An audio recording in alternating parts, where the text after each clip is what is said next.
امام علی علیہ السلام کے پیچھے پیچھے چلنے والے امام جعفر صادق علیہ السلام سے روایت ہے کہ امیر المومنین امام علی علیہ السلام نے فرمایا، میں چرواہا ہوں، میں انسانوں کا چرواہا ہوں۔ کیا تم یہ سمجھتے ہو کہ ایک چرواہا اپنی بکریوں کو نہیں پہچانتا؟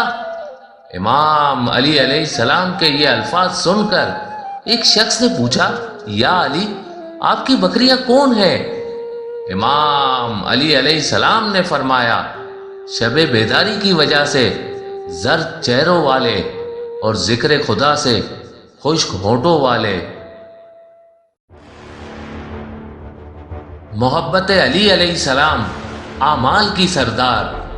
اللہ کے رسول نے فرمایا، علی ابن ابی طالب علیہ السلام کی محبت اس درخت کی مثل ہے جس کی جڑیں جنت میں اور شاخیں دنیا میں ہیں۔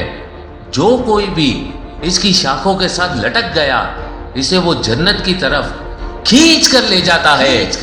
اللہ کے رسول نے ایک اور روایت میں فرمایا، بے شک علی کی محبت اعمال کی سردار ہے۔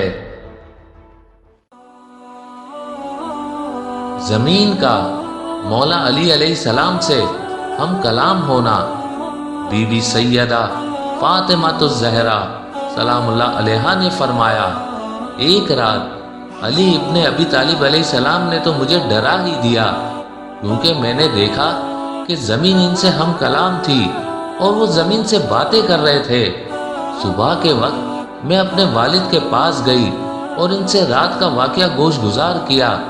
اللہ کے رسول نے یہ سن کر ایک طویل سجدہ کیا اور مجھ سے فرمایا، اللہ نے تیرے شور کو اپنی باقی مخلوق پر فضیلت دی ہے، اور اللہ نے زمین کو حکم دیا ہے کہ وہ اپنے حالات سے انہیں آگاہ کیا کرے۔ چنانچہ مشرق سے مغرب تک جو کچھ بھی زمین پر ہوتا ہے زمین انہیں اس سے آگاہ کرتی ہے۔ اللہ کے رسول نے فرمایا، اگر آسمان و زمین کو ترازو کے ایک پلڑے پر اور دوسرے پلڑے پر علی علیہ السلام کے ایمان کو رکھا جائے تو علی ابن ابی طالب علیہ السلام کے ایمان کا پلڑا بھاری ہوگا۔